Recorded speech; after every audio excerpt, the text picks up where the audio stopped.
வணக்கம் அன்பனர்களே, உங்கள் அனைவரையும் உள்ளது உள்ளபடி நிகழ்ச்சிக்கு அன்போடு வரவேற்கின்றோம். இந்தியா சந்திக்கக்கூடிய மிகப்பெரிய பிரச்சனைகள்ல ஒன்று அதீத நகரமயமாகும். இந்தியாலேயே அதிகமாக நகர்மயம் நடக்கக்கூடிய மாநிலங்கள்ல தமிழ்நாடும் ஒன்று. பல முக்கிய நகரங்கள் பெருகிக் கொண்டே வருகின்றன. நகரங்களுடைய எண்ணிக்கை பெருகிக் கொண்டே வருகிறது. கிராமங்கள் சுருங்கிக் கொண்டே வருகிறது. இதனால நகர்மாந்தர்கள் பெருகுகிறார்கள். அவர்கள் பயன்படுத்தக்கூடிய பொருட்கள் அதிகரிக்கின்றன, குப்பைகள் அதிகரிக்கின்றன. ஏற்கனவே இருக்கக்கூடிய குப்பை கிடங்குகள் அவற்றை சமாளிக்கக்கூடிய நிலையில் இருக்கிறதா? இதனால வரக்கூடிய பிரச்சனைகள் அதிகம். ஆங்காங்க குப்பை கிடங்குகள் எரிகின்றன. அதை சமாளிக்கக்கூடிய நிலையில இல்ல, பெருகிக் கொண்டே வருகிறது. இதை சமாளிப்பது எப்படி அப்படின்ற விவாதங்கள் ஒரு பக்கம் நடந்து கொண்டே வர, அதனால பாதிக்கப்படக்கூடிய மக்களுடைய எண்ணிக்கை அதிகமாகிக் கொண்டிருக்கிறது. வெள்ளலூர் அப்படிங்கிற கோவை மாநகராட்சிக்கு உட்பட்டு வரக்கூடிய பகுதிகளில் இருக்கக்கூடிய குப்பை கிடங்கால நாங்கள் படக்கூடிய பிரச்சனைகள் அதிகம். இதுல செய்ய வேண்டிய சீர்திருத்தங்கள் நிறைய இருக்கின்றன, மாற்றங்கள் நிறைய இருக்கின்றன, இல்லாமலே போய் கொண்டிருக்கிறது அவை என்பது அந்த பகுதி மக்களுடைய குறைபாடாகவே இருக்கிறது. அதனால் என்னென்ன பாதிப்புகளை அந்த பகுதி மக்கள் சந்திக்கிறார்கள், இதற்கான தீர்வு என்ன, மாநிலத்தின் இதர பகுதிகளில் நிலை என்ன, இவற்றையெல்லாம் இன்றைய உள்ளது உள்ளபடி நிகழ்ச்சியில் உள்ளது உள்ளபடி அலசருக்கின்றோம். முதலில் இது பற்றிய ஒரு தொகுப்பினை காண்போம்.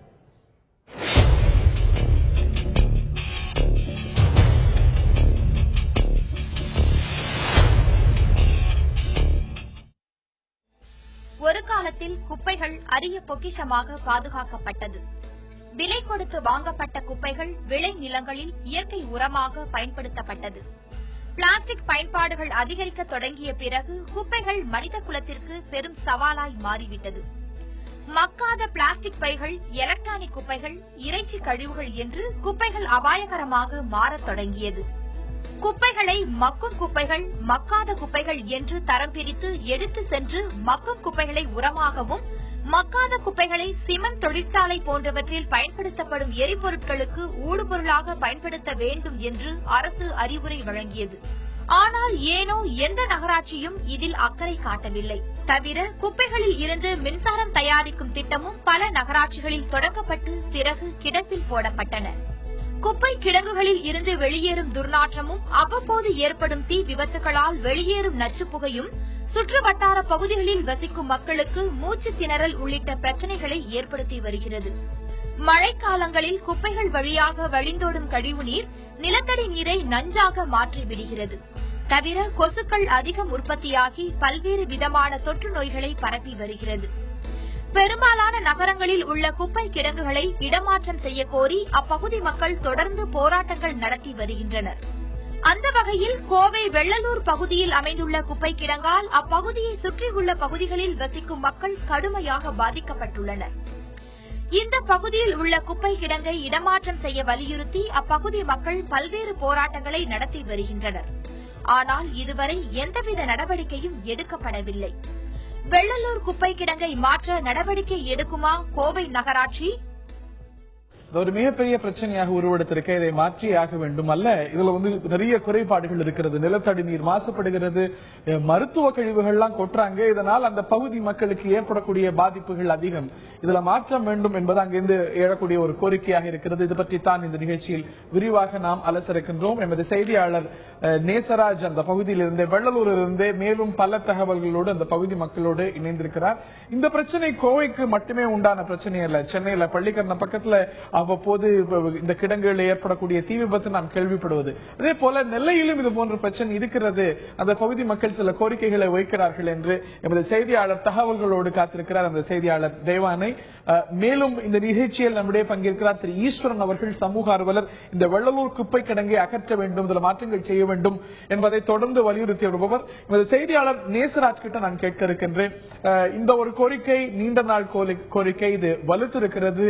இந்த ஒரு குப்பை கிடங்கால் அந்த பகுதி மக்கள் சந்திக்கக்கூடிய பிரச்சனைகளாக அவர்கள் பட்டியலிடுவது என்னென்ன? வணக்கம் மேரி. கோவை மாநகராட்சியில மொத்தம் 100 வார்டுகள் உள்ளன. இந்த 100 வார்டுகளில் தினமும் 800 டன் குப்பைகள் அள்ளப்பட்டு கோவை வெள்ளலூர் பகுதியில் போடப்பட்டு வருகிறது. இந்த வெள்ளலூர் பகுதி 2002ஆம் ஆண்டு துவங்கப்பட்டது. இந்த வெள்ளலூர் குப்பை கிடங்கில் 80 லட்சம் டன் குப்பை தேங்கி கிடக்கின்றன. ஆகையால் சமூக விரோதிகள் ஒரு சிலர் இந்த குப்பை கிடங்கில் தீ வைப்பதால் இங்குள்ள பொதுமக்கள் அதிகமாக ஆஸ்துமா, இருமல் உள்ளிட்ட பல்வேறு நோய்களுக்காக இவர்கள் ஈடுபடுகின்றனர் என தெரிவித்துள்ளனர். அதே போல கேரளாவில் இருந்து பொள்ளாச்சி வழியாக கோவை வெள்ளலூர் குப்பை கிடங்கில் இந்த மருத்துவ கழிவுகளிலும் கொட்டப்பட்டு வருகின்றனர். இதே போல இந்த பகுதியில் வெள்ளலூர், கஞ்சிக்கோணாம்பாளையம், கோணவாய்க்கம்பாளையம் ஆகிய பகுதிகளில் சுமார் 600 அடி அளவில் கிரவுண்ட் வாட்டர் லெவல் இருக்கிறது. ஆனா இப்ப நீங்க பாத்தீங்கன்னா இந்த கிரவுண்ட் வாட்டர் லெவல் மஞ்சள் கலர்ல இருக்குது. இந்த மஞ்சள் கலர் தண்ணி தான் அவங்க யூஸ் பண்ணிட்டு இருக்காங்க. குறிப்பா பாத்தீங்கன்னா துணி துவைக்கிறதுக்கும் சமையல் செய்யறதுக்கும் இந்த தண்ணி தான் யூஸ் பண்றாங்க. இதனால அவங்க படும் வேதனைப்பட்டு வர்றாங்க. அதே போல கோவை மாநகராட்சி மேயர் அவங்க என்ன சொன்னாங்கன்னா, இந்த குப்பை கிடங்கை உரமாகவும் மின்சாரம் தயாரிக்க பயன்படுத்தப்படும் என தெரிவித்தனர். ஆனால் இதுவரை எந்த நடவடிக்கையும் எடுக்கப்படவில்லை. ஆகையால் இங்குள்ள மக்களுக்கு மிகப்பெரிய முக்கியமான பிரச்சனை என்னன்னா, இங்குள்ள ஈக்களின் தொல்லை. அதாவது சாதாரண ஈ அல்ல, இது பெரிய பெரிய ஈக்கள் உணவு பண்டங்களில் மேல் உள்ளதால் இவர்கள் உணவு சாப்பிடுவதில் சிக்கல் ஏற்பட்டுள்ளது. ஹரி, அருகாமை பகுதிகளில் மிகப்பெரிய பிரச்சனை நிலத்தடி நீர் மாசுபட்டிருக்கிறது, மஞ்சள் நிலத்தில் இருக்கு அப்படின்னு நேரடியாகவே நாம் காண்டோம்.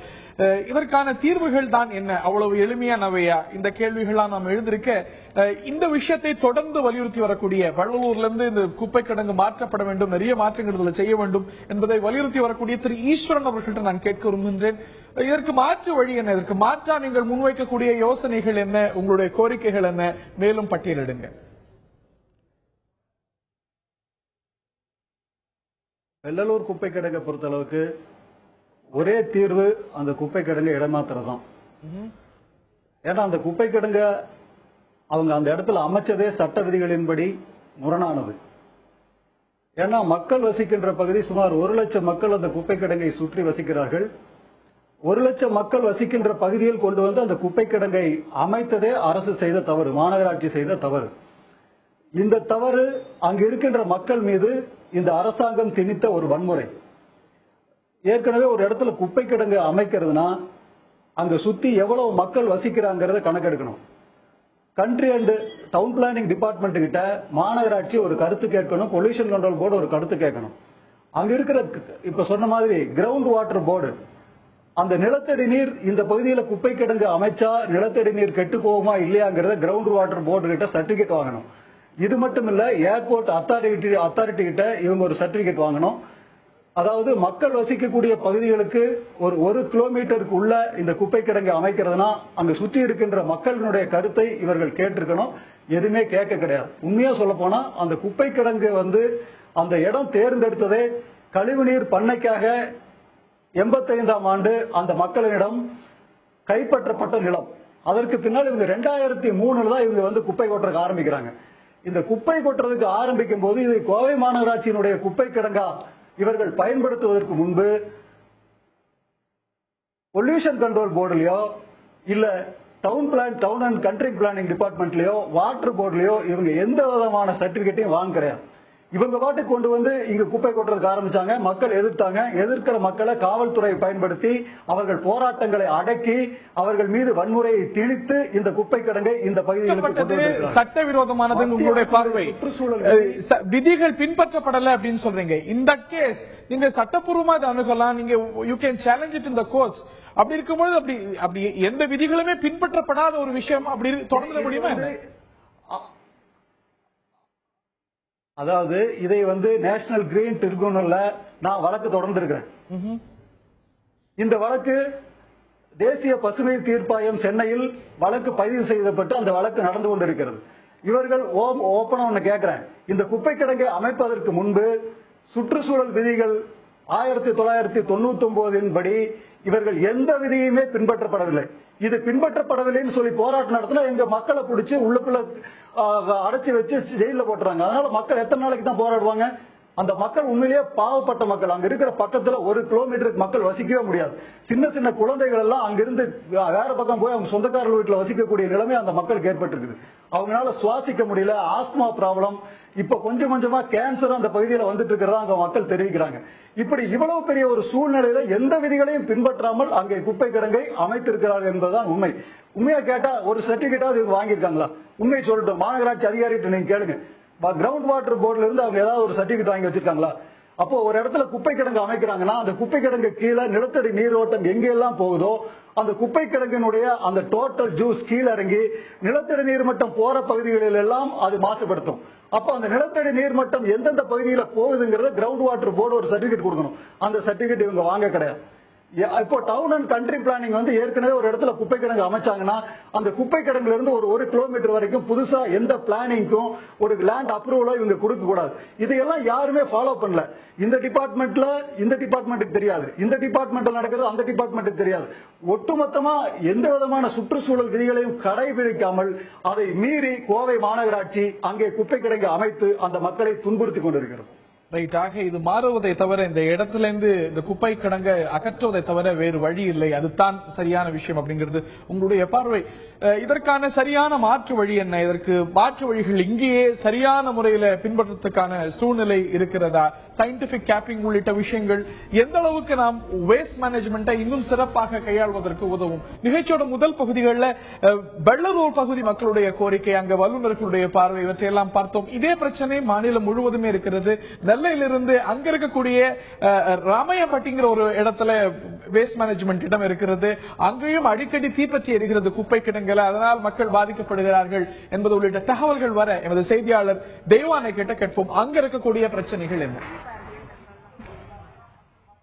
அதாவது நீங்க வந்து ராமையன்பட்டியில நம்ம இப்ப இருக்கிறோம். இங்க வந்து 10,000க்கும் மேற்பட்ட குடும்பங்கள் வசிக்கிற ஒரு பகுதி. இங்க வந்து நெல்லை மாநகராட்சிக்கு உட்பட்ட அனைத்து குப்பைகளுமே இங்க உள்ள ராமையன்பட்டி குப்பை கிடங்குல வந்து கொட்டப்பட்டு வருது. ஒரு நாளைக்கு 100 கிலோவுக்கு மேலவே இங்க வந்து கொட்டப்பட்டு வருது. இதனால வந்து அங்க இருந்து 100 மீட்டர் தள்ளியே வந்து குடியிருப்புகள் இருக்கிறதுனால அங்க இருந்து அதாவது மழை நேரத்துல வரக்கூடிய அந்த கழிவுகளால அந்த இதுல இருந்து வரக்கூடிய நச்சுத்தன்மை மற்றும் வெயில் நேரத்துல ஏற்படக்கூடிய தீ விபத்துல இருந்து வரக்கூடிய அந்த கரும் புகையினாலையும் சிறியவர்கள் முறை பெரியவர்கள் வரை எல்லாருமே பாதிக்கப்படுவதாகவும் அந்த குப்பை கிடங்கு வந்து இங்க இருந்து மாற்றணும் அப்படிங்கறதா இங்க உள்ள மக்களோட கோரிக்கையா இருக்கு. இது தரப்புல வந்து நிறைய பாதிப்புகள் சந்திக்கிறதா வந்து பஞ்சாயத்து துணைத் தலைவர் உஸ்மான் சொல்றாங்க. அவங்க கிட்ட கேட்கலாம். சொல்லுங்க.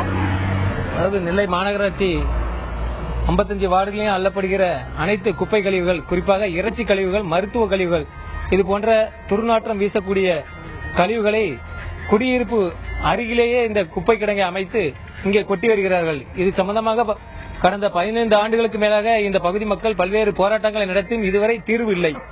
ஆனால் இதனால் இதிலே வருடத்துக்கு ஒரு முறை இதனுடைய தீ வைத்து கொளுத்தி விடுகிறார்கள். இந்த தீயினால் ஏற்படுகிற புகை மூட்டத்தால் இந்த பகுதி முழுவதும் புகை மூட்டம் ஏற்பட்டு இந்த பகுதியில் உள்ள பொதுமக்கள் பெரிய இன்னலுக்கு ஆளாகிறார்கள். மூச்சு திணறல் போன்ற கொடிய நோய்களும் ஏற்பட்டு வருகிறது. இதனால் இதுக்கு என்ன தீர்வு ஆனதுன்னு சொன்னா இந்த பகுதியை விட்டு இந்த குப்பை கிடங்க மாற்றணும். அவங்க வந்து மாற்றுதா 55 கோடி ஒதுக்கி இருக்கோம், மின்சாரம் தயாரிக்க போறோம் அப்படின்னு சொன்னாங்க. இன்றைய சொல்லி 3 வருடங்களுக்கு மேலாகி எந்த நடவடிக்கையும் இல்லை. அருகில் குடியிருப்பு இருக்கு. இதனுடைய கொசு தொல்லை, ஈ தொல்லை, இது போன்ற பல்வேறு இன்னல்களை தினம் மக்கள் சந்தித்து வருகிறார்கள். ஆனால் மக்கள் மீது எந்த கவலையும் இல்லாத அவர்கள் தினந்தோறும் டன் கணக்கில் கொண்டு குப்பையை கொட்டி வருகிறார்கள். இதனால் ஏற்படுகின்ற தீங்கை இந்த பகுதி மக்கள் அன்றாடம் அவதிப்பட்டு பல்வேறு இன்னலுக்கு ஏற்பட்டு, குறிப்பாக சில விபத்து ஏற்பட்ட நேரத்தில் மரணம் கூட ஏற்பட்டு இருக்கிறது. தொடர்ந்து பல்வேறு இன்னல்களை சந்தித்து வருகிறார்கள். அரசாங்கம் இதற்கு ஒரு நிரந்தர தீர்வு காண வேண்டும் என்று சொன்னால் இந்த குப்பை கிடங்கை இந்த பகுதியிலிருந்து அப்புறப்படுத்த வேண்டும். இல்லையென்றால் அவர்கள் சொன்னது போல 55 கோடி ஒதுக்கீடு மின்சாரம் தயாரிக்கிறோம் என்று சொன்னார்கள். அந்த வேலை இதுவரைக்கும் நடைபெறவில்லை. அப்படியே நடைபெற்றாலும் இந்த பொதுமக்களுக்கு பாதிப்பு இல்லாத வகையிலே அதை நடத்த வேண்டும். இந்த குப்பை இங்கிருந்து கொண்டு போகும்போது அந்த வாகனங்களிலே இருந்து ஏற்படுகின்ற துர்நாற்றம் இந்த பகுதியிலே குடியிருக்கிறவர்கள், வியாபாரிகள் போன்றவர்கள் கூட மூக்கை பொத்திக் கொண்டு இருக்கக்கூடிய ஒரு சூழ்நிலையிலே இருக்கிறது. அவர்கள் அந்த கழிவு குப்பைகளை கொண்டு போகும்போது மேல ஒரு வலை கூட மூடி கூட கொண்டு போகாமல் திறந்த வழியிலேயே அப்படி கொண்டு போகிறார்கள். அது ரோடு முழுவதும் அந்த குப்பை சிந்தி விடுகிறது. இதுபோல இதிலிருந்து ஏற்படக்கூடிய சுகாதார சீர்கேட்டால் இந்த பகுதியே தொடர்ந்து சுகாதார சீர்கேடாய் உள்ளது. அதாவது விவசாயம் வந்து இங்க அதிக அளவுல பண்றதுனால வந்து இதனால நீர்நிலைகளும் பாதிக்கப்படுறதாக வந்து இங்க உள்ள மக்கள் குற்றம் தெரிவிக்கிறாங்க. இது குறித்து கேட்கலாம். சொல்லுங்கம்மா. இந்த ஊர்ல குப்பைனால தண்ணி வந்து ரொம்ப மாசுபட்டு போயிருக்கு. அந்த தண்ணியே வந்து பச்சை கலர்ல இருக்கும். நம்ம வாய்க்காலே குளத்திலே இறங்கியாச்சு அப்படின்னா நம்ம காலெல்லாம் ஒரு சாயப்படுற கழிவு தண்ணி வந்த மாதிரி அவ்வளவு ரொம்ப மோசமா போயிடும். இதனால மக்கள் யாருமே இந்த தண்ணியை குடிக்கவோ வைக்கவோ எது முடியல. ஆனாலும் விவரம் தெரியாத சின்ன பிள்ளைகள் நாங்க குளத்துலதான் குளிச்சு எல்லாம் செய்யுது. மறுநாள் பார்த்தா பூரா ஒரே சோரி, அவ்வளவு சோரி. டாக்டர்கிட்ட போனா குளத்துல குளிச்சீங்களா, இதனாலதான் உங்களுக்கு காய்ச்சல் வருது, பிரச்சனை இருக்கு அப்படின்னு சொல்லுதாங்க. ஆனா பிள்ளைகளுக்கு வந்து அந்த விவரம் தெரியாதுல்ல, அதனால எல்லாம் அந்த குளத்துல குளிக்க குடிக்க துவைக்க எல்லாமே அதைத்தான் எடுத்துக்கிட்டு இருக்கோம். ராமாயணப்பட்டி மக்கள் வந்து கொஞ்சம் கொஞ்சமா மரணத்தை நோக்கி நடந்துகிட்டு இருக்கோம். இதுக்கு ஒரு அரசாங்கம் ஒரு நிரந்தரமான முடிவை எடுக்கணும். இந்த சாக்கடை தண்ணியை வந்து நீங்க வந்து இணைச்சதுக்கு அந்த பாதாள சாக்கடை இணைச்சு கொண்டு வரதுக்கு 5000 10,000 கேக்கீங்க. ஆனா ஒண்ணுமே இல்லாம ராமாயணப்பட்டியில கொண்டாந்து சாக்கடை தண்ணியை கொண்டாந்து விட்டு அந்த மக்களை கொல்லாம கொண்டுகிட்டு இருக்காங்க. இதுக்கு இந்த அரசாங்கம் வந்து ஏதாவது ஒரு நிரந்தரமான தீர்வு எடுக்கணும். இந்த பகுதியில சாக்கடை தண்ணி விடாத அளவுக்கு அவங்க அந்த தண்ணியை வச்சு என்ன பிரயோஜனப்படுத்துவேன்னு நினைச்சாங்களோ அதை செய்யணும். இந்த குப்பையை மாற்றி அவங்க கரண்ட் தயாரிக்கட்டும். அதால நம்ம சொன்னா கொஞ்ச நாளைக்கு மருந்து அடிப்பாங்க, ஈ வராம இருக்கும். நாங்க வந்து இந்த பகுதியில ஒரு டிஃபன் சென்டர் வச்சு நடத்திட்டு இருக்கோம் குழுல இருந்து. எங்க கடைக்கு சாப்பிட வரக்கூடிய கஸ்டமர் எல்லாம் வந்து நிறைய குறைஞ்சிட்டு இருக்காங்க. ஏன்னா ஈ வந்து அந்த அளவுக்கு பாடா படுத்துது. மனுஷன் ஒரு டீ வாங்கினா குடிக்க முடியல, உட்கார்ந்து சாப்பிட முடியல. எல்லாம் பூரா ஈயா உட்காந்துக்கல யாராவது மனுஷால் சாப்பிடுவாங்களா? அதெல்லாம் அவங்க வந்து சாப்பிட்டு பார்த்தா தான் அதுல உள்ள கஷ்டங்கள் என்னங்கிறது புரியும். உள்ளுக்கு இருந்துகிட்டு சொல்றவங்களுக்கு யாருக்கும் இந்த கஷ்டங்கள் தெரியாது. அதனால தயவு செஞ்சு ஒரு தாயிடம் கேட்கும், இந்த குப்பையும் சாக்கடையும் இந்த ஏரியாவை விட்டு அகற்றணும்னு சொல்லி தாழ்மையோட கேட்டுக்கொள்கிறோம். அதாவது இந்த ராமாயணப்பட்டி குப்பை கிடங்கால இங்க இருக்கிற நீர்நிலைகள் மாசுபட்டது மட்டும் இல்லாம கால்நடைகளும் அதிக அளவுல பாதிக்கப்படுறதா மக்கள் தெரிவிக்கிறாங்க. இதனால வந்து பெரியவர்கள், ஒரு சில பெரியவர்கள் வந்து இந்த மூச்சு திணறலாலையும் குழந்தைகளுக்கு அதிக அளவுல பாதிக்கப்படுறதாகவும் இங்க உள்ள மக்கள் வந்து தெரிவிக்கிறாங்க. அதனால இந்த குப்பை கிடங்கை வந்து இங்க இருந்து வந்து மாற்றணும் அப்படிங்கறத அந்த மக்களோட கோரிக்கையா இருக்கு. Hariharan, very very identical. கோவையில என்ன குறைகள் வைக்கப்பட்டதோ, என்ன கோரிக்கைகள் வைக்கப்பட்டதோ, என்ன குற்றச்சாட்டுகள் வைக்கப்பட்டதோ, அதே குறைகள் குற்றச்சாட்டுகள் கோரிக்கைகளை தான் நம்ம நெல்லையிலும் கேட்க முடிகிறது. இந்த மாதிரியான குப்பை கிடங்குகள் அமைந்திருக்கக்கூடிய பல பகுதிகளுடைய கோரிக்கைகள், அதை சுற்றி இருக்கக்கூடிய மக்களுடைய கோரிக்கைகள் தான். ஆனால் வேறு எங்க போக அதற்கு தெளிவான ஒரு பார்வை நமக்கு இருக்கிறதா, ஒரு தெளிவான தீர்வு இருக்கிறதா அப்படின்னு அதுவும் கேள்விக்குரியே. விரிவாக பேசலாம். இது நெல்லை ராமையன்பட்டி மக்களுடைய கோரிக்கைகள். மீண்டும் நான் கோவைக்கு செல்வோம். எனது செய்தியாளர் நேசராஜ் கோவையிலிருந்து இணைந்திருக்கிறார். அங்க இருக்கக்கூடிய மக்கள் இதனால படக்கூடிய பாதிப்புகள், அவஸ்தைகள் அவர்கள் வாயிலாவே கேட்டு சொல்லுங்க நேசராஜ். ஹரி, இப்போ முக்கியமா வந்து கோவை மாநகராட்சியில கிட்டத்தட்ட ஒரு நாள் ஒன்றுக்கு 54 லாரிகள் ஓடுகிறது. இதுல கோவை மாநகராட்சி 4,74,164 ரூபாய் மாதத்திற்கு வாடகையாக அளித்து வருகின்றனர். ஆனாலும் எந்த லாரியும் ஒழுக்கமாக குப்பை எடுக்கப்படவில்லை என புகார் தெரிவித்துள்ளனர். இது குறித்து வெள்ளலூர் குப்பை கிடங்கு எதிர்ப்பு குழு செல்வராஜ் கிட்டே நம்ம கேட்போம்.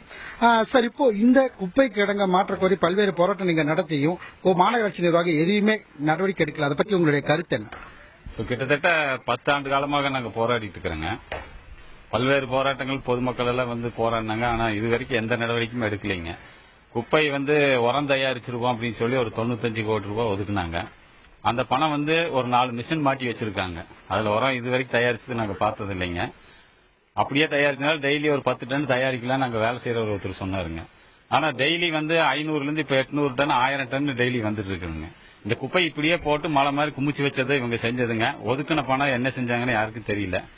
இதனால வந்து பொதுமக்கள் வந்து தொடர்ச்சியா பாதிச்சுட்டு இருக்கிறோம். இதுவரைக்கும் இந்த குப்பை மேட்டருக்கு பல போராட்டங்கள் நடத்தியும் எந்த நடவடிக்கையும் மக்கள் பிரதிநிதிகளோ அல்லது அரசு அதிகாரிகளோ யாருமே இதை கண்டுக்கலைங்க. இதுக்குன்னு சுகாதாரத்துறை இருக்கு, அதுக்கு மந்திரி இருக்காங்க, மத்தியிலே சுகாதாரத்துறை மந்திரி இருக்கு, எல்லாத்துக்கும் பெட்டிஷன் கொடுத்துருக்கிறோம். எல்லாம் வந்து நடவடிக்கை எடுக்கிறேன்னு சொல்றாங்களே தவிர இதுவரைக்கும் எந்த நடவடிக்கை இல்லைங்க. இப்போ கோவை மாவட்ட ஆட்சியர் அலுவலகத்துல நீங்க லாஸ்ட் டைம் ஒரு மாதத்துக்கு முன்பு ஒரு ஈயோட கொண்டு வந்து அங்க பெட்டிஷன் கொடுத்தீங்க. கோவை மாவட்ட ஆட்சியர் என்ன சொன்னாங்க? கோவை மாவட்ட ஆட்சியர் இந்த பகுதிக்கு வந்து ஆய்வு செய்து இதற்கு தகுந்த நடவடிக்கை எடுக்கிறோம் என்று வலியுறுத்தினார்கள். ஆனால் நாங்கள் மாதம் 2-3 மனுக்களை மாவட்ட ஆட்சியரிடமும் டிஆர்ஓ இடமும் மாநகராட்சி ஆணையரிடமும் நாங்கள் கொடுத்து கொண்டிருக்கிறோம். அதுபோக சிஎம் செல்லுக்கும் கொடுத்துட்டு இருக்கோம். எந்த நடவடிக்கையும் எடுப்பதில்லை. இந்த பகுதியில் மக்கள் அனுதினமும் செத்து வாழக்கூடிய சூழ்நிலை நிலவுகிறது. வீடுகளிலே கூட உணவருந்த முடியாத சூழ்நிலையும் இந்த பகுதியில் 5 பள்ளிக்கூடங்கள் இருக்கிறது. பள்ளிக்கூடங்களிலே சரியாக அந்த பள்ளி குழந்தைகள் சாப்பிடக்கூட முடியாத ஒரு சூழ்நிலை நிலவுகிறது. அதிகாரிகளும் மக்கள் பிரதிநிதிகளின் அலட்சியத்தால் இந்த பகுதியின் மக்கள் உயிருக்கு போராடக்கூடிய நிலைமையிலே வாழ்ந்து கொண்டிருக்கிறார்கள்.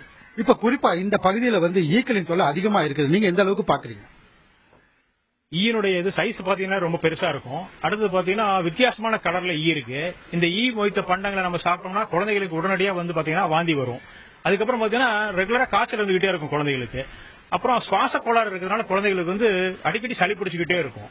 இந்த கிரவுண்ட் வாட்டர் கெட்டு போனதுனால அந்த குழந்தைகளுக்கு அந்த தண்ணியை உபயோகப்படுத்துறோம்னா குழந்தைகளுக்கு வந்து ஸ்கின் அலர்ஜி உருவாகுது. இப்ப வேற எந்த மாதிரி பாதிப்பு எல்லாம் ஏற்படுது பொதுமக்கள்? பெரியவங்களுக்கு வந்து மூச்சு திணறல் இருக்கு, சில பேருக்கு வந்து டிபி இருக்கிற அறிகுறிகள் காணப்பட்டிருக்கு, இன்னும் சில பேருக்கு வந்து கேன்சர் நோய் இருக்கிறதுக்குரிய அறிகுறிகள் எங்களுக்கு கிடைச்சிருக்கு. குறிப்பா பாத்தீங்கன்னா ஹரி, இந்த வெள்ளலூர் குப்பை கிடங்கு எதிர்ப்பு குழு இந்த ப்ரோக்ராம் எடுத்த உடனே இந்த பகுதி மக்கள் வந்து சுத்தியும் வந்து பல்வேறு தரப்பினரும் வந்து இந்த பகுதியில நின்றுட்டு இருக்காங்க. ஹரி, ரைட், இந்த கோரிக்கைகள் நம்மால பார்க்க முடிகிறது. குற்றச்சாட்டுகள் இதனால பெரிய அளவுக்கு பாதிக்கப்படுகின்றோம், சுகாதாரத்துக்கு சீர்கேடு, நிலத்தடி நீர் மாசடைந்திருக்கிறது, ஏன் கேன்சர் கூட இதனால வந்திருக்கும் அப்படிங்கிற அச்சத்தை எழுப்பியிருக்கிறார்கள் அந்த மக்கள். இந்த நிலையில சமூக சுற்றுச்சூழல் ஆர்வலர் திரு நிர்மல் அவர்கள் தொலைபேசி வாயிலாக நம்முடைய இணைந்திருக்கிறார். இது வந்து வள்ளலூருக்கோ இல்ல ராமையன்பட்டிக்கோ ஒரு எக்ஸ்க்ளூசிவான ஒரு பிரச்சனையாக பார்க்க முடியாது. எங்கெங்கெல்லாம் குப்பை கிடங்குகள் இருக்கோ அங்கங்க எல்லாமே இந்த ஒரு பிரச்சனை நம்மால பார்க்க முடிகிறது. இதற்கான தீர்வு என்ன? நம்மளுடைய சாலிட் வேஸ்ட் மேனேஜ்மெண்ட் சிஸ்டம் அப்படிங்கிறது எந்த அளவுக்கு சயின்டிபிக்கா இருக்கு? இதை மேம்படுத்த என்ன நடவடிக்கையை நாம் மேற்கொள்ளணும்? திரு நிர்மல். வணக்கங்க. இந்த மக்கள் இப்ப போன்ல பேசினாங்க இல்லையா, அவங்ககிட்ட அவங்கள எங்கிட்ட தொடர்பு கூட சொல்லுங்க. பல பகுதிகளை சிறப்பா மக்களுடைய 2 கை தான் ஓட்ட, ஒரு கைன்றது மாநகராட்சி, ஒரு கை வந்து மக்களும் ஒத்துழைக்கணும். இதெல்லாம் வர்றதுக்கு காரணமே நம்ம மக்கள்கிட்டையும் குறைகள் இருக்கு. ஆனா நாங்க மக்களுக்கு அந்த அறிவுரை விழிப்புணர்வு உண்டாக்குவோம். இப்போ அந்த கேள்விக்கு என்ன பதில்னா, எக்ஸ்னராக உறவு ரீதியாக கூப்பிடுறாங்க. இப்போ வந்து வட இந்தியாலாம் கூப்பிடுறாங்க. என்னன்னா, நாங்க waste is not waste until wasted, கழிவல்ல கழிவாக்கப்படும் வரை. இது ஒரு வெற்று பேச்சா பேசாத. நாங்க அப்படி இருக்கோம்னா, உதாரணமா வேலூர்ல தங்க கோயில், அப்புறம் விஐடி சிஎம்சி என்ன பண்றோம்னா திரைக்கழிவை செல்லுமாக்குறோம். குறிப்பா பாத்தீங்கன்னா வேலூர் தங்க கோயில் வந்து வேர்ல்டுலேயே பெஸ்ட் மாடல். இப்ப இந்த ஊர்ல நீங்க குப்பையை கொட்டுறாங்கன்னு சொன்னீங்க இல்லையா, அங்க என்ன பண்றாங்க, வேலூர் சக்தியம்மா என்ன பண்றாங்கன்னா 7 கிராம வேஸ்ட கோயிலுக்கு கொண்டாடுறாங்க. இங்க வந்து நம்ம ஊருக்கு குப்பை கொண்டு போய் கோயம்புத்தூர் கொட்டுறாங்க. இங்க வந்து 7 கிராமங்களுடைய வேஸ்ட கொண்டாந்து அது ஒரு ரொம்ப அற்புதமா நாங்க தான் வழிகாட்டுறோம். நல்லா பண்ணி 150 பேருக்கு வேலையை கொடுத்து அந்த கழிவு செல்லுமாகி அந்த மொத்த கழிவுல வந்து ஒரு 3-5% தான் மாநகராட்சி ஒப்படைக்கப்படுது. இதெல்லாம் செல்லுமாகி, இதெல்லாம் படம், டாக்குமெண்ட்ரி எல்லாமே இருக்கு. இது போல இப்ப பம்மல்ல என்ன பண்றோம், இந்த கழிவுல இருந்தே மின்சாரம் உற்பத்தி பண்றோம், திருச்சிலையும் பண்றோம். அதனால இது என்னன்னா, இது விடைகள்லாம் இருக்குது. அந்த விடைகளை நோக்கி கவனத்தை செலுத்தணும். இது உண்மையிலேயே நான் வந்து இந்த மக்களுக்காக கொஞ்சம் வருத்தப்படுறேன். காரணம் என்ன, இது வந்து எங்களுடைய அகராட்சியில நிம்பின்னு பேரு, not in my backyard. நம்ம என்ன பண்றோம், நான் வந்து தெருவில் குப்பையை போடுறேன், நான் நகராட்சி கொண்டு போய் நகரத்துக்கு வெளியே போட்டுறாங்க. அது ஏழை மக்களுக்கு. மக்கள் இது சேலஞ்சா எடுத்துக்கிட்டாங்கன்னா முடியாது. ஏன்னா மனிதன் நிலால இறங்குற காலம் அது, முடியாது என்று ஒன்று கிடையாது. மக்கள்லாம் ஒன்று சேர்ந்து வந்தாங்கன்னா அந்த எங்க குப்பையை கொட்டுறாங்களோ அங்கேயே ஒரு குப்பை திடக்கழிவு பூஜ்ய நிர்வாகம் ஒண்ணு நாற்றமே இல்லாத அளவு அந்த குப்பை செல்லுமா மாறும் விந்தைய பண்ண முடியும். மக்கள் தானே உதாரணத்துக்கு ஒரே ஒரு சின்ன வேலையை செய்யணும். ரொம்ப சின்ன வேலை. ஒரு நாளைக்கு 86,400 நொடிகள் இருக்கு. 20 நொடிகள் வந்து குப்பையை பிரிக்கணும். மக்கும் குப்பை, மக்காத குப்பை, அது மொத்தமே 20 நொடி தான் தேவை. அப்படி பிரிச்சா என்ன ஆகும்னா, மக்கும் குப்பையெல்லாம் எருவாயிடும், பேப்பர்லாம் பேப்பர் ஆயிடும், பிளாஸ்டிக்லாம் பிளாஸ்டிக் ஆயிடும். நான் இன்னொரு சொல்ல ஆசைப்படுறேன். அந்த பகுதி பேர் என்ன சார், குப்பை கொட்டுற பகுதி கோயம்புத்தூர்ல வெள்ளலூர் சார். அந்த வள்ளூருக்கு நான் சொல்றேன்னா, இப்ப சென்னையில அப்படியே நடந்தது. நாங்க என்ன பண்ணோம், அந்த பகுதி மக்களே வந்து அந்த அவங்களுடைய கழிவை 0 கார்பேஜ் பண்ண சொன்னோம். ஒரு சவால் விட்டாங்க. என்னன்னா, எங்க ஊர் கழிவை அந்த வள்ளலூர் அந்த தம்பிகள் என்ன பண்ணலாம்னா என்ன கான்டாக்ட் பண்ணாங்கன்னா, அவங்க கழிவுகளிலே அவங்களுடைய கழிவுகளை வந்து அவங்க செல்வமாக்க வித்தியை காட்டி, நாங்க உருவாக்குற கழிவை நாங்க செல்வமாக்குற பொழுது நீங்க என்ன உங்களுக்கு வேலை, ஊர் குப்பையில எங்க ஊர்ல வந்து கொட்டுறீங்கன்னு சொல்லி சண்டை போடுறது. நீங்க சொல்லக்கூடிய விஷயம் எல்லாம் ஐடியலான விஷயம், ஆனா உடனடியா நடக்கக்கூடிய விஷயமா? Mean time damage is already done எனும் பொழுது எதை நாம் இதற்கான ஒரு மாற்றா பார்க்கலாம்? நீங்க சொல்லக்கூடியது குப்பையை வளமா பார்க்கணும், அதெல்லாம் செய்ய வேண்டிய ஒரு விஷயம் தான். பட் உடனடியாக இதற்கான தீர்வு என்ன? சயின்டிபிக் கேப்பிங் போன்ற விஷயத்துல கவனம் செலுத்தணுமா? எது பிரையாரிட்டியா இருக்கணும்? அது ரைட்டு. இதெல்லாம் இப்ப வந்து ஒரு ஆயிரக்கணக்கான டிராவல் கூட ஒரு அடி முன்னாடி வைக்கணும். அது இன்னைக்கு வைக்கிறது. அதாவது நீங்க என்ன பண்ணலாம், முதல்ல புதுசா கழிவு வராது பாத்துக்கிறதுக்கு மக்கள்கிட்ட வந்து இப்ப 5 பள்ளிகள் இருக்காங்க சொன்னார்லயே தம்பி, அவரை என்ன கான்டாக்ட் பண்ண சொல்லுங்க. என் நம்பர் 9840034900 என்ன கான்டாக்ட் பண்ண சொல்லுங்க. அந்த 5 பள்ளிக்கூட மாணவர்களை வச்சு முதல்ல என்ன பண்ணலாம்னா, இது பெரிய விஷயம், அது ஒரு போர் தான் அது. ஏன்னா ஒரு கேன்சரை வளர விட்டுட்டாங்க, இப்ப வளர விட்டுட்டு இப்ப ஃபைட் பண்றோம். பரவாயில்ல, தப்பு இல்ல, பெட்டர் லேட் than never. நம்ம என்ன பண்ணலாம், 5 பள்ளிக்கூடங்களை முதல்ல ஆரம்பிப்போம். இப்ப எந்தெந்த கழிவு நோய் நாடி குணம் நாடின்றப்ப எங்கிருந்து வருதோ அந்த பகுதியில மக்களுக்கு நாங்க சென்னையில நீங்க சொன்னது ஒரே பதில் தானா, சென்னையில போய் மக்கள் குப்பையெல்லாம் பிரினா நிர்மல் உனக்கு வேலை இல்லையான்னு கேட்பாங்க. நாங்க வந்து அது அடுக்குமாடி தோட்டம்னு வச்சிருக்கோம். நல்லா இருக்கும். காய்கறிகளை வழங்கன்றோம். அதுக்கு வந்து சின்ன ஐடியா சிம்பிளா கொடுக்குறோம். அந்த காய்கறி வழங்குற போது அந்த கழிவு தான் வந்து அதுக்கு ஆதாரம் ஆயிடுது. நான் சொல்றது புரியுதுங்களா? இது வந்து கொஞ்சம், ஆனா இது கொஞ்சம் இட் டேக்ஸ் டைம். இப்ப ட்ரிபிக் அண்ட் சேப்பாக்கெல்லாம் பார்த்தா ஒரே குப்பையா இருந்தது. ஒரு 2 ரோட்ல ஆரம்பிச்சோம், அப்புறம் 100 ரோட்ல மாறிடுச்சு. சொல்ல இருந்தா ஒரு பிகினிங் பண்ணணும். திருப்பி இதே தான் நம்ம 1 இயர் கழிச்சு பேசிட்டு இருப்போம். ஒரு பிகினிங் பண்ணணும். இப்ப இருக்க கழிவை வந்து என்னென்ன வருத்தமான விஷயம், உலகத்துல நான் வந்து 32 நாடுகள் போயிருக்கேன். எந்த நாட்டிலையும் கழிவை கொண்டு போய் வெளியே கொட்டுறது இல்ல. அந்த ஊர்ல என்ன பண்றாங்க, சானிட்டரி லேண்ட்ஃபில், செக்யூர்ட் லேண்ட்ஃபில் ரெண்டு இருக்கும். இந்த சானிட்டரி லேண்ட்ஃபில்னா நம்ம உணவு கழிவு, செக்யூர்ட் லேண்ட்ஃபில்னா இண்டஸ்ட்ரியல் வேஸ்ட். ஆனா வேடிக்கை சொல்றேன், இந்தியாவில டாடா மாதிரி சில கம்பெனில தவிர யாருமே இந்தியாவில எங்குமே கிடையாது. நம்ம என்ன பண்றோம், குப்பையை அழகா ஒழுங்கா பிரிக்கிறோம். இது வேஸ்ட்லாம். ஆனா மாநகராட்சி கலந்து ஒன்னா போட்டுறாங்க. இது வந்து வேதனை பெரிய விஷயம். எல்லாரும் சேரணும். ஆனா உங்களுக்கு தெரியும், எக்ஸ்னோரா 25 வருஷம் ஆரம்பிச்சு எங்க உறுப்பினர் எல்லாம் பிராக்டிஸ் பண்றோம். நாங்க வந்து இந்த பர்டன் கொடுக்கறது இல்ல மாநகராட்சிக்கு. சொன்னது போல டோன்ட் டிரான்ஸ்பர் வேஸ்ட், டிரான்ஸ்ஃபார்ம் வேஸ்ட்னு பேரு. இது என்ன ஒரே கட்சியா சொல்ல வேண்டும்னா 3 அடுக்கா பிரிக்கும். சோர்ஸ் சாலிட் வேஸ்ட் மேனேஜ்மெண்ட்னா எங்க உருவாது அங்கேயே பண்ணணும். இந்த 5 ஸ்கூல்ல அங்கேயே பண்ணலாம். அது வெளியே வரவங்க பண்ண சொல்லலாம். 2வது டீசென்ட்ரலைஸ் சாலிட் வேஸ்ட் மேனேஜ்மெண்ட். அது என்னன்னா ஒரு தெரு லெவலையோ வார்டு லெவலையோ பண்ணலாம். 3வது தான் சென்ட்ரலைஸ்டு. இந்த முதல்ல சோர்ஸ்ல இப்ப நாங்க என்ன பண்றோம், எல்லா கல்லூரியிலயும் பள்ளிக்கூடத்திலும் எக்ஸ்ப்ளோரா இருக்குது. அங்க எங்க போனாலும் அவங்க கழிவு வந்து வெளியே போட மாட்டாங்க. அங்கங்க நம்ம குறைச்சிட்டே வர வேண்டியதான் வழி, ஒரே வழி. மாற்றி யோசிங்க அப்படிங்கிறது உங்களுடைய பார்வை. குப்பை அப்படிங்கிறது வந்து ஒரு பிரச்சனையாக இப்ப இருக்கிறது. அதை நினைத்தால் வளமாக மாற்றலாம். கொஞ்சம் கஷ்டம் தான். ஆனா எல்லாருடைய ஒத்துழைப்பும் இருந்தால் அது செய்ய முடியும். செய்யக்கூடிய விஷயம். அதற்கு முன்னுதாரணங்கள் இருக்கிறதுங்கிறது உங்களுடைய பார்வை. நிலத்தடி நீருடைய நிறத்தை பாருங்க, மஞ்சள் நிறத்துல இருக்கு, பச்சை நிறத்துல இருக்கிறது. இதனால் எத்தனை நோய்கள் எங்களுக்கு வருகிறது. இதை மாற்றக்கூடாதா என்பது வெள்ளலூர் மற்றும் வெள்ளலூரை சுற்றி இருக்கக்கூடிய பகுதி மக்களுடைய கோரிக்கையாக இருக்கிறது. இது மட்டுமல்லாது மாநிலத்தின் இதர பகுதிகளில் இருக்கக்கூடிய குப்பை கிடங்கு எங்கெல்லாம் அமைந்திருக்கிறதோ, நெல்லையில ராமையன்பட்டி பகுதி மக்களுடைய கோரிக்கையை பார்த்தோம். இதற்கான மாற்று வழிகள் என்ன என்பதை பற்றி இந்த நிகழ்ச்சியில் நாம் பார்த்து வருகின்றோம். வெள்ளலூர் பகுதி மக்கள் எமது செய்தியாளர் நேசராஜோடு இணைந்திருக்கிறார்கள். எமது செய்தியாளர் தெய்வானை ராமையன்பட்டி பகுதியிலிருந்து, நெல்லையிலிருந்து இணைந்திருக்கிறார். அதே போல சமூக ஆர்வலர் திரு ஈஸ்வரன் அவர்களும் இது தொகுப்பில் நம்மிடையே இணைந்திருக்கிறார். நேசராஜ், உங்களோட அருகாமையில மேலும் அந்த பகுதி மக்கள் இருக்காங்கன்னு புரிஞ்சுக்கிறேன். உங்களுடைய மேலும் சில கோரிக்கைகளை அவர்கள் வாயிலாக கேட்டு. குறிப்பாக கோவை மாநகராட்சி இந்த வெள்ளலூர் குப்பை கிடங்குல வந்து அடிக்கடி மருந்து தெளிப்பதாக உறுதி கூறியுள்ளனர். ஆனால் இதுவரை எந்த மருந்தும் அடிக்கவில்லை என இந்த பகுதி மக்கள் தெரிவித்துள்ளனர். இது குறித்து நம்ம ரம்யா அவங்க கிட்ட கேட்போம். இந்த குழந்தையை வச்சுட்டு இந்த உணவு பண்டங்கள்ல வைக்கிறதுனால நீங்க எப்படி இந்த உணவு குழந்தைக்கு கொடுக்க முடியும்? ரொம்ப கஷ்டமா இருக்கு. எங்க சாப்பாடு கொண்டு போனா உடனே வந்து சுத்தி உட்காந்துக்குது. அப்ப நம்ம ஓட்டி குழந்தைக்கு கொடுக்கறதுக்கு ரொம்ப கஷ்டமா இருக்கு. ஸ்கூலுக்கு அனுப்பிச்சாலும் ஸ்கூல்ல குழந்தைங்க ஈக்கு நடுவுல தான் உட்காந்து சாப்பிட்டுட்டு இருக்காங்க. இப்ப நீங்க மாவட்ட நிர்வாகம் இந்த பகுதியிலிருந்து பல்வேறு போராட்டங்கள் பண்ணாங்க. அந்த மாவட்ட நிர்வாகம் என்ன சொல்லிருக்காங்க? அவங்க சரி பண்றேன்னு சொல்றாங்களோ, இதுக்கான எந்த ஸ்டெப் எடுக்கல. நாங்க 25 வருஷமா இங்க இருக்கோம். இந்த 10 வருஷமா ரொம்ப, ஆனா இதனால பெரிய கஷ்டமா இருக்கு. குழந்தைங்க வச்சிருக்க பெரியவங்களுக்கே இதனால முடியாம வருது. ஒண்ணும் இல்ல, எங்க அப்பா இறந்து போய் 6 மாசம் ஆச்சு. ஆனா அவர் மூச்சு திணறல் அவருக்கு கொஞ்சம் ஸ்டார்டிங் இருந்தது. அதனால ஹார்ட் பம்பிங் ஸ்லோ ஆகி இறந்து போயிட்டு. இப்போ நீங்க இந்த பகுதி பொதுமக்கள்கிட்ட பல்வேறு போராட்டங்கள்லாம் பண்ணியிருக்கீங்க. ஆனா இதுவரைக்கும் எந்த நடவடிக்கை எடுக்கல. அதை பத்தி உங்களுடைய கருத்து என்ன? சார், நாங்க மாவட்ட கலெக்டர் ஆபீஸ் போயிருந்த போதே அவங்க கேட் லாக் பண்ணிட்டாங்க. நாங்க போய் பெட்டிஷன் கொடுக்கறது கூட எங்களை அலோவ் பண்ணல. எவ்வளவோ கஷ்டப்பட்டுட்டு தான் நாங்க போனோம். எத்தனை பேர் இருக்கையில எத்தனை போராட்டங்கள் நடத்தி ஈஸ்வரன் சார் தலைமையில தான் நாங்க போனோம். உள்ள போன போது அவங்க லாக் பண்ணது எங்களுக்கு ரொம்ப சங்கடமா இருந்தது சார். அது எங்களால ஏத்துக்கவே முடியல. எவ்வளவு இது பண்ண ஈக்களை எல்லாம் நாங்க பாத்தீங்கன்னா சாப்பிடல, வாய்க்குள்ள போகல, சாப்பாடு கூட சேர்ந்துதான் போகுது. அந்த மாதிரி நிலைமை. அப்ப எங்க வீட்டுல 2 குழந்தைங்க இருக்கு. அந்த குழந்தைங்க பாத்தீங்கன்னா எப்ப பார்த்தாலும் வீசிங் ப்ராப்ளம் தான். அஸ்தனின் மருந்து எங்க வீட்டுல டஜன் கணக்குல வாங்கி வச்சிருக்கோம். அவ்வளவு ப்ராப்ளம் இருக்கு.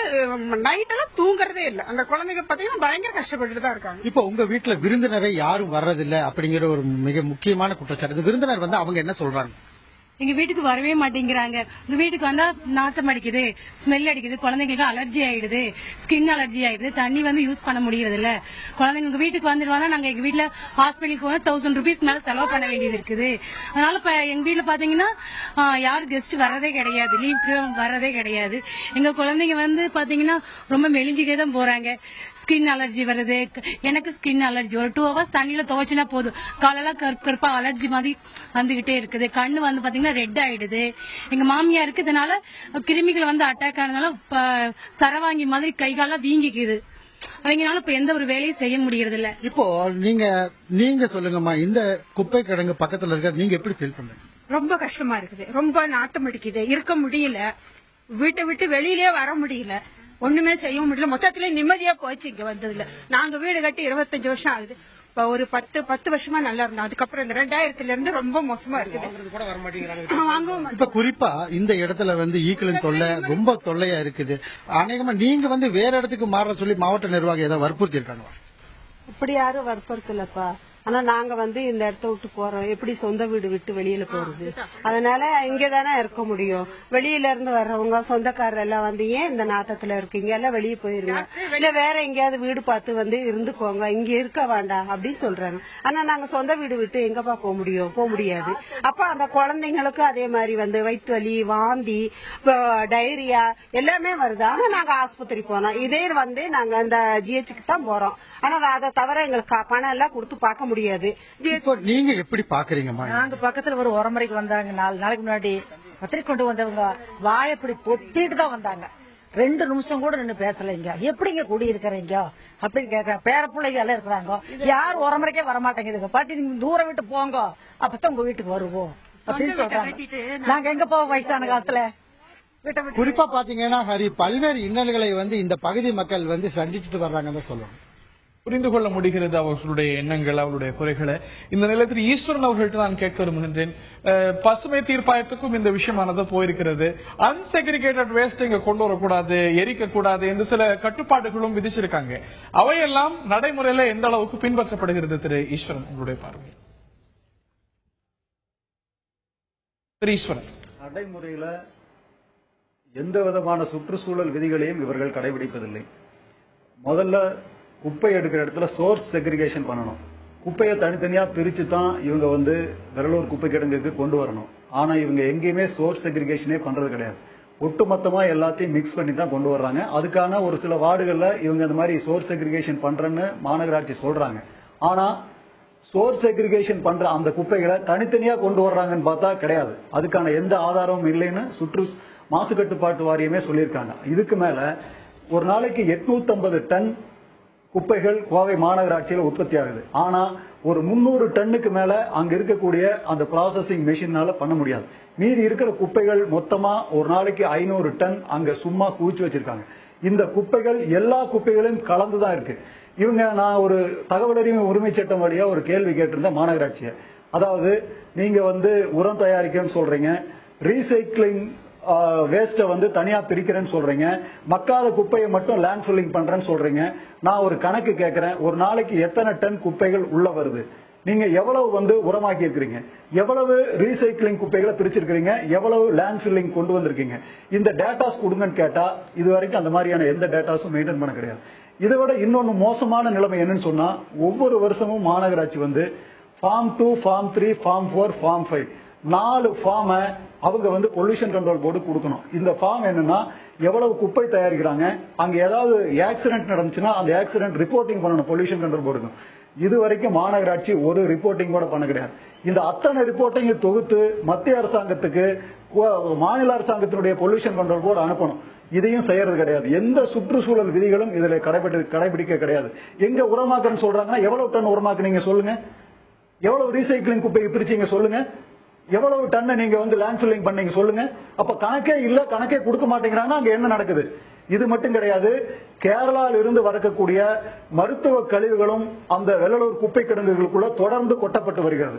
என்னைக்காச்சும் ஒரு நாள் அங்க இருக்கிறவங்க போய் அங்க குப்பை கிடங்குக்கு உள்ள போய் பிடிச்சாங்கன்னா, இப்ப சமீபத்துல ஒரு தீ விபத்து நடந்துச்சு. அந்த தீ விபத்து நடந்ததையுமே உள்ள எதுக்கு தீ விபத்து நடந்தது அங்க லோக்கல் இருக்கிற பகுதி மக்கள் உள்ள போனா, அந்த உள்ள போன பகுதி மக்கள் மேல போலீஸ் ஸ்டேஷன்ல அச்சுறுத்தல் நடத்துறாங்க.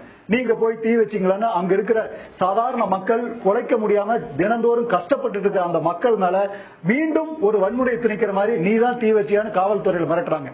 அப்போ இந்த மக்கள் இந்த குப்பை கிடங்கினால வரக்கூடிய பாதிப்புகளை அனுபவிச்சுட்டு வெளியில சொல்லக்கூட அவங்களுக்கு உரிமை இல்லாத நிலைமையில இன்றைக்கு வெள்ளலூர் குப்பை கிடங்கு மக்கள் தவிக்கிறாங்கன்னா, இது யாரு போய் சொல்ல முடியும்? இந்த பிரச்சனையை உண்மையிலேயே இந்த வெளி உலகத்துக்கு கொண்டு வந்த தந்தி டிவிக்கு என்னுடைய நன்றியை தெரிவிச்சுக்கிறேன். இவங்க எந்த விதமான ப்ராசஸிங் அங்க உள்ள பண்றது கிடையாது. அப்படி பொல்யூஷன் கண்ட்ரோல் போர்டு இந்த 2014 பிப்ரவரியில கொடுத்த சர்டிபிகேட் இந்த மாநகராட்சி எந்த விதத்திலையும் இவர்கள் குப்பை மேலாண்மை செய்யவில்லை. குப்பை மேலாண்மை செய்வதற்கு நீங்கள் இதையெல்லாம் கடைபிடிக்க வேண்டும் என்று ஒரு 25 பாயிண்ட்ஸ் அவங்க எழுதி நோட் பண்ணி கொடுத்திருக்காங்க. இது தொடர்ந்து நடைபெற்று வருகிறது. எதையுமே இவங்க பண்ண கிடையாது. மேலும் சொல்ல போனா இந்த அனுமதியை 2012 மார்ச்சோட இவங்களுக்கு இந்த குப்பை மேலாண்மை பண்ணக்கூடிய அதிகாரமே மாநகராட்சிக்கு இல்லை. அது வரைக்கும் தான் மாசு கட்டுப்பாட்டு வாரியம் இவர்களுக்கு அனுமதி கொடுத்திருக்கிறது. மேலும் அனுமதி வேண்டும் என்று சொன்னால் இவர்கள் ஒரு சிலதையெல்லாம் பூர்த்தி செய்து மாசு கட்டுப்பாட்டு வாரியத்தை திருப்தி செய்து அவர்கள் முறையாக செய்கிறார்கள் என்ற எண்ணம் மாசு கட்டுப்பாட்டு வாரியத்துக்கு வந்தால்தான் மேலும் அவங்க ப்ராசஸ் பண்றதுக்கு அனுமதி கொடுப்பாங்க. ஆனா இதுவரைக்கும் இந்த 2 வருஷமா மாசு கட்டுப்பாட்டு வாரியத்தினுடைய அனுமதி இல்லாமல் இவர்கள் முறையாக அதை ப்ராசஸ் செய்யாமலேயே அந்த மாநகராட்சியினுடைய குப்பை கிடங்கை நிர்வாகம் செய்கின்ற காரணத்தால் மேலும் மேலும் மிகப்பெரிய துன்பத்திற்கு அந்த மக்கள் ஆளாகிறார்கள். நான் கேட்கிறேன், நீங்க அந்த இடத்துல குப்பை கிடங்கு அமைச்சிட்டீங்க, வேற எங்க போகிறது இடம் இல்லைன்னு நீங்க சொல்றீங்க. நான் ஒரு கேள்வி கேட்கிறேன், இந்த 11 வருஷமா இந்த குப்பை கிடங்கை நீங்க மேலாண்மை செஞ்சிருக்கிறீங்க. ஒரு நாள் மாநகராட்சியினுடைய மேயர் அவர்களும் கார்பரேஷனுடைய கமிஷனர் அவர்களும் அந்த குப்பை கிடங்குக்கு பக்கத்தில் இருக்கின்ற வீட்டுகளில் வசித்து பாருங்கள். அந்த மக்கள் படக்கூடிய அந்த துன்பத்தை நீங்கள் உணர்ந்து பாருங்கள். அப்பவாவது நீங்க இதை புரிஞ்சுக்கிறீங்களான்னு பாருங்க. நீங்க ஏதோ ஒரு இடம் சிக்கிச்சு இந்த இடத்துல போட்டா பிரச்சனை இல்ல, மக்கள் எதிர்ப்பு வந்தா போராட்டத்தை போலீஸ் வச்சு அடக்கிடலாம்னு நினைச்சிட்டு தொடர்ந்து இந்த மாதிரி நீங்க பண்ணிட்டு இருக்கிறதுனால இவ்வளவு பெரிய துன்பத்தை இந்த மக்கள் அனுபவித்துக் கொண்டிருக்கிறார்கள். நான் கேட்கிறேன், மாண்புமிகு தமிழ்நாட்டினுடைய முதல்வர் அவர்கள் அந்த வெள்ளலூர் மக்களினுடைய பிரச்சனைகளை அவர்கள் உண்மையாக அந்த இடத்தில் இருந்தால் தான் இந்த பிரச்சனையை எப்படி சந்திப்போமோ என்பதை உணர்ந்து அந்த மக்களுக்கு தீர்வை ஏற்படுத்தி கொடுங்கள் என்று நான் உங்களை அன்போடு கேட்டுக்கொள்கிறேன். இந்த கோரிக்கை நீங்கள் ஈஸ்வரன் அவர்கள்ட்ட கேட்க வரும் என்றேன். இப்போ இந்த ஒரு இடம் அப்படிங்கிறது பல மெட்ரிக் டன் குப்பைகளை தினந்தோறும் கையாளுது. இதற்கான மாற்று வழியா இங்க நீங்களும் இங்க குப்பை கிடங்கு இருக்கக்கூடாதுன்னு சொல்றீங்க. இதுக்கு மாற்று வழியா நீங்க ஒரு சமூக ஆர்வலரா சஜஸ்ட் பண்ணக்கூடிய மாற்று ஏற்பாடு என்ன? அதாவது மாற்று ஏற்பாடுனா ஒரு குப்பை கிடங்க ஒரு இடத்துல செலக்ஷன் பண்றதுக்கு ஒரு விதிமுறைகள் இருக்கு. அந்த செலக்ஷன் பண்ணக்கூடிய இடம் எப்படி இருக்கணும்னா, நீங்க போய் town and country planning department கிட்ட இந்த எத்தனாயிரம் மக்கள் அந்த பகுதியில் வசிக்கிறாங்கன்னு ஒரு கணக்கு எடுக்கணும். அந்த கணக்கு எடுத்து இந்த பகுதியில் குப்பை கிடங்கு அமைச்சா மக்களுக்கு பாதிப்பு வராதான் டவுன் அண்ட் கண்ட்ரி பிளானிங் சொல்லணும். இது மட்டும் இல்ல, கிரவுண்ட் வாட்டர் போர்டுல இந்த இடத்துல குப்பை கிடங்கு அமைச்சா நிலத்தடி நீர்மாற்றம் கெட்டு போகாதா இல்லையா ஆய்வு செய்து அவங்க ஒரு சர்டிபிகேட் கொடுக்கணும். அந்த சர்டிபிகேட் எல்லாம் வாங்கணும். வாங்கினதுக்கு பின்னாடி நிலத்தடி நீரோட்டம் எந்த பகுதியில எல்லாம் போகுது, இந்த பகுதியில குப்பை கிடங்கு அமைச்சா நிலத்தடி நீர்மட்டம் போகின்ற பகுதியில இந்த பாதிப்பு ஏற்படாதா, இதை எல்லாத்தையும் மானிட்டர் பண்ணணும். இன்னும் சொல்ல போனா மக்கள் வசிக்கின்ற பகுதியிலிருந்து 1 கிலோமீட்டர் தள்ளித்தான் அந்த குப்பை கிடங்கு அமைக்கப்பட வேண்டும். குறைந்தது 1/2 கிலோமீட்டர் தள்ளித்தான் அந்த குப்பை கிடங்கு அமைக்கப்பட வேண்டும் என்று MSW 2000 விதிகளிலே இருக்குது. ஆனா நீங்க அந்த விதியை மீறி அந்த காம்பவுண்ட் சுவர் வீட்டை ஒட்டியே அந்த குப்பை கிடங்கு அமைச்சிருக்காங்க. இது மொத்தமா விதிமுறைகளை மீறாங்க. முதல்ல தமிழ்நாடு ஃபுல்லா ஒவ்வொரு நகராட்சியிலையும் ஒரு குப்பை கிடங்கு அமைக்க வேண்டும் என்று சொன்னால் அந்த இடம் தேர்ந்தெடுப்பது சுற்றுச்சூழல் விதிகளின்படி தேர்ந்தெடுக்கணும். இப்ப என்ன பண்றாங்கன்னா, மாநகராட்சிக்கு எங்க இடம் இருக்குதோ அங்க குப்பை கிடங்கு நிர்வாகம் பண்றாங்க. அதுதான் இருக்கிற பிரச்சனை. பேசிக் இஷ்யூ என்னன்னா, ஒரு சில இண்டஸ்ட்ரி வருதுன்னு வச்சுக்கோங்க. இப்ப பொல்யூஷன் ப்ரொடக்ஷன் பண்ற இண்டஸ்ட்ரி வந்துச்சுன்னா அதுக்குன்னு ஒரு நாம்ஸ் இருக்கு. அந்த இண்டஸ்ட்ரி மக்கள் வச்சுக்கிற இடத்துல இவ்வளவு தூரத்தில் தள்ளிதான் இருக்கணும். இதெல்லாம் ஒரு நாம்ஸ் இருக்கு. அந்த நாம்ஸை முழுசா கடைபிடிச்சு தான் அந்த குப்பை கிடங்கு அவர்கள் அமைக்க வேண்டும். ஒரு 2-3 இடம் செலக்ஷன் பண்ணி பொல்யூஷன் கண்ட்ரோல் போர்டுல அப்ளை பண்ணி அந்த பொல்யூஷன் கண்ட்ரோல் போர்டு இந்த இடம் சூட்டபிள் சொல்லி சர்டிபிகேட் கொடுத்து மத்திய பொல்யூஷன் கண்ட்ரோல் போர்டும் சர்டிபிகேட் கொடுத்ததுக்கு பின்னாடி இவங்க அங்க குப்பை கிடங்கு அமைச்சிருந்தாங்கன்னா பரவாயில்ல, ஒத்துக்கலாம். ஆனா இந்த எந்த விதிமுறைகளையும் எந்த மாநகராட்சியிலும் கடைபிடிக்கப்படுகிறது. மக்கள் வசிக்கின்ற பகுதியில மாநகராட்சிக்கு இடம் கிடைச்சதுன்னா உடனே அந்த இடத்துல அதை கொண்டு வந்து போட்டுறாங்க. மக்களுக்கு அதனால் பெரிய அளவுக்கு பாதிப்புகள் இருக்கிறது. மக்கள் நெருங்கி வாழக்கூடிய பகுதிகள் இருக்கிறது. மாற்றிய ஏற்பாடுகள், அதாவது விதிகளுக்கு உட்பட்டு செய்யப்படணும் அப்படிங்கிறது உங்களுடைய பார்வை. அதுவும் மிகப்பெரிய சவால்கள் நிறைந்த ஒரு விஷயம் தான். இன்னொரு முக்கியமான விஷயத்தை திரு ஈஸ்வரன் எழுப்பியிருக்கிறார். எமது செய்தியாளர்கிட்டையும் அதான் நான் கேட்க இருக்கின்றேன்.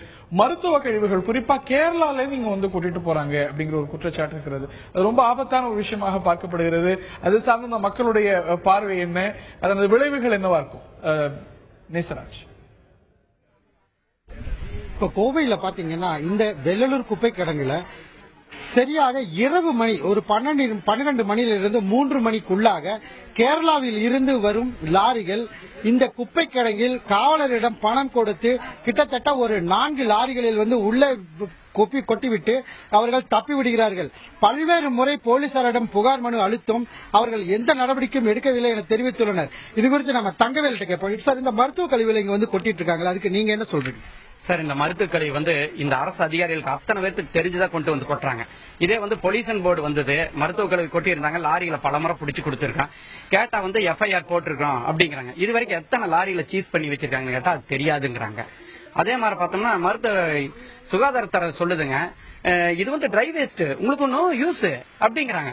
ஏன் அந்த நோ யூஸ்ங்கிறத இங்க கொண்டு வந்து கொட்டுறாங்க? பிளட் சாம்பிள், ஒவ்வொரு சாம்பிளையுமே உடைச்சா எல்லாமே லிக்விடா தான் இருக்குது, இதை கொட்டுறாங்க. இதை விட கொடுமை கேவலமான விஷயம் என்னன்னா, நம்ம வந்து டிஆர்ஓ மேடம் கேட்டாங்க, இந்த தண்ணி கொண்டுட்டு போறோம், என்ன மஞ்சள் கலை கொண்டு வந்துட்டு இது பண்றீங்களான்னு கேக்குறாங்க. ஒரு நிமிஷம் நீங்க இங்க வந்து இருந்து பாருங்க, இதனுடைய நிலை தெரியணும்.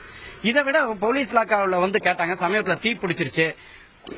இந்தியாவில் எந்த மூலையிலும் இப்படி ஒரு கேவலமான விஷயம் நடந்திருக்காது. இங்க வந்து நாங்க சொல்றோம் தீ பிடிச்சிருச்சு வந்து பாருங்கன்னு 2 மணி நேரம் கழிச்சு தான் வந்து சேர்ந்தாங்க. அதோட நிக்கல அவங்க. வந்தோடனே இங்க எதுக்குப்பா நீ வீடு கட்டின, இது எதுக்கு கட்டின? நான் 82 வீடு வாங்கியிருக்கேன். அன்னைக்கு வந்து டிடிபி அப்ரூவ்ட் சைட், இதெல்லாம் டிடிபி அப்ரூவ்ட் சைட் இருக்கும்போது எப்படி இந்த குப்பை கடங்கு கொண்டு வந்தீங்க, குப்பை கடங்கு என்ன அனுமதி இருக்குதுன்னு கேட்ட விளைவாக எங்க பேர்ல வந்து கேஸ் புக் பண்ணாங்க.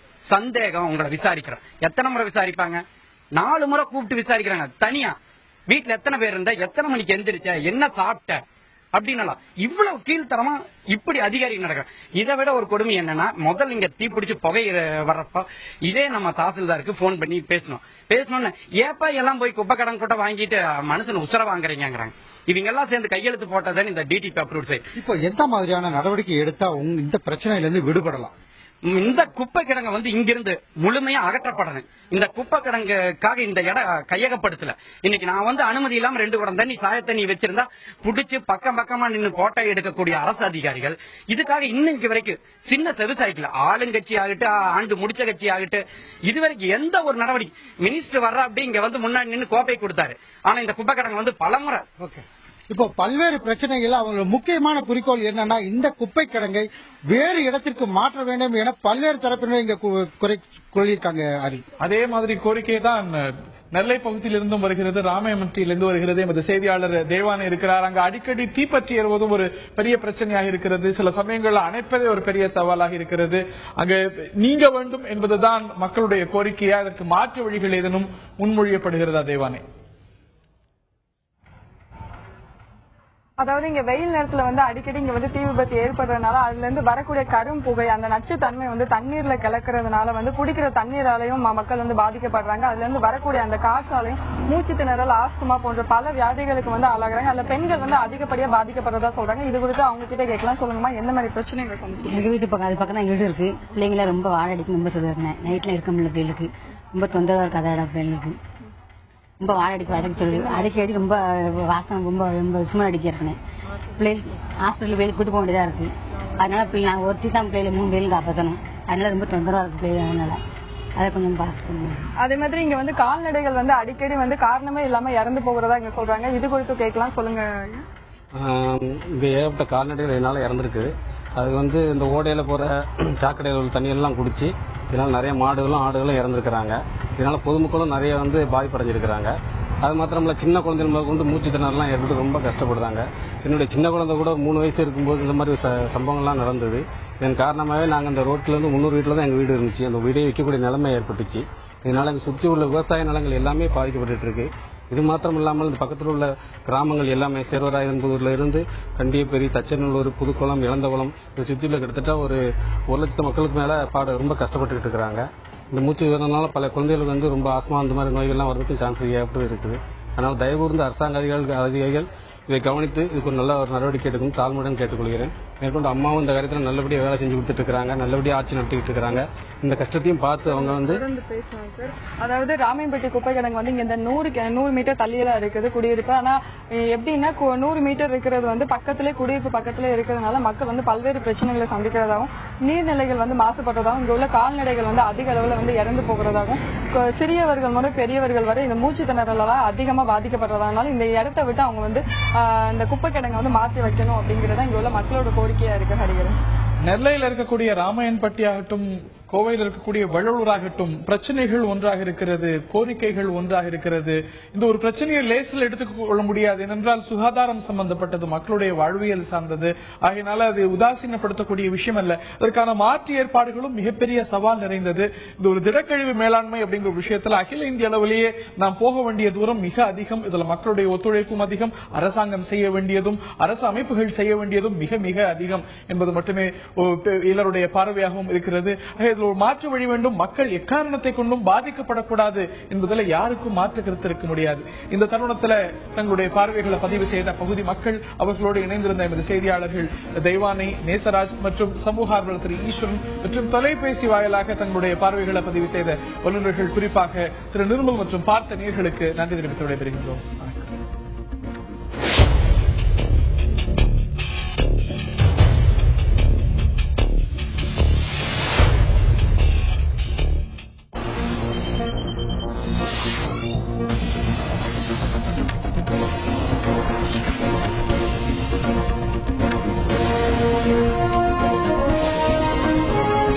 Thank you.